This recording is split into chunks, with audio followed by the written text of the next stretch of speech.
So habang namimintana ako dito, meron lang akong na-remind na pangyayari nung teenager pa ako na hindi pa ako nagkaroon ng anak, hindi pa ako nag 20 years old sa ibang bansa. So gusto ko lang i-document sa inyo. Hindi ko kayo tinatakot ganito yung bahay na nakatira yung mga prosti na mga teenager. Ayan, ganyan siya. Tapos kapag inaway mo yung manager dito sa may baba, dadaling ka dito sa may rooftop. So dinala kami dito sa may rooftop. Dinala nila kami ng pamalo dahil nga pumasok yung police dito sa building na to. Ganito na building, hindi yan building para talaga sa mga helper or katulong or kung ano man or papasok sa mga hotel. Yan ay prosti na nagpe-pretend lang ng company. So nung time na nagkaroon na ako ng anak, nakita ko sa isang balita na ayoko ng pangalanan na international na inahanap yung mga babae na nakapagtrabaho sa ganitong kasa. So ganito siya na kasa, abandon siya and then hindi nila pinapaayos and walang pagkain sa loob. Tapos pag nanglaban ka, dadaling ka dito sa rooftop tapos sasaktan ka and lahat ng mga prosti nila dyan or mga bayaran nilang babae, piling-pili lahat yan. Lahat may itsura yan.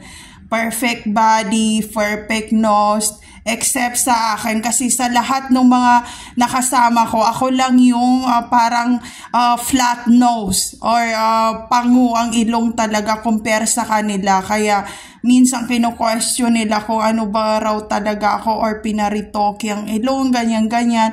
Tapos ang binibase naman nila yung body. Sabi okay na yung body pero yung mukha pangung-pango. So ayun, karamihan doon matatangos ilong, slim body, and ito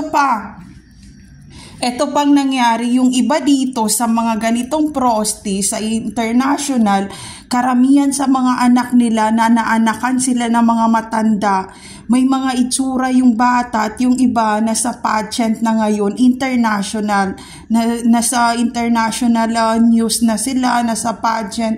Pero yung mga nanay nila ay namatay na before matapos ang COVID, na-cremate na yung iba. And then dahil may third eye ako, parang nagre-remind lang sila sa akin. So imaginein mo yun na from Mindanao ka, from Cotabato City, and wala kang any gadget or any internet or wifi na makipag-communicate sa mga tao sa labas. Hindi mo alam kung mabubuhay ka pa nun.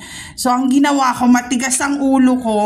Ang ginawa ko, nagpanggap ako na bibili kami sa isang tindahan na malapit doon sa kasa na yon. And sinabi ko na gutom ako, may pera ako, bibili ako pagkain.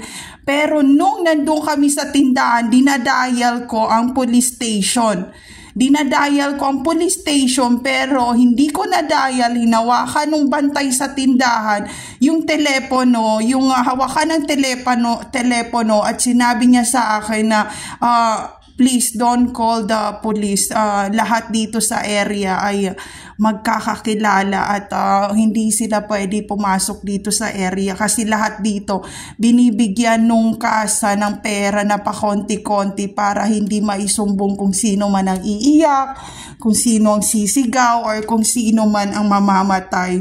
So ayun, natakot na ako, sabi ko, oh my God, hindi ko na kaya, ganyan-ganyan. Tapos sinasabi ng mga kasama ko, ang iyakin mo talaga. Sabi ko, gusto ko pa mag-college, gusto ko pa mag-aral sa university. Ang usapan kasi sa bahay or sa helper or sa mga establishment, but I did not expect this kind of treatment. And dahil nag-i-English ako, tinatanong ko yung tao doon, yung mata, sabi ko, why you treat us like animals? I don't do anything, and you said that we are in the helper or in the coker or babysitter, but it's not like that. This is a prosti illegal issue.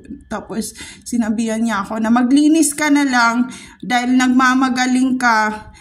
ipanalangin nyo na lang na matapos yung 2 taon na kontrata nyo o baka naman mailibing na kayo sa malalayong lugar sa area na to. So, ayun, there's no safe place to a targeted individual out there. Take care always, everyone. Kikitain ko pa yung pera, pero yung ibalik ang buhay ko, yung civilization na utak ko, malabo na yon. So, wag ako. Dito na muna ako sa rooftop. Bye!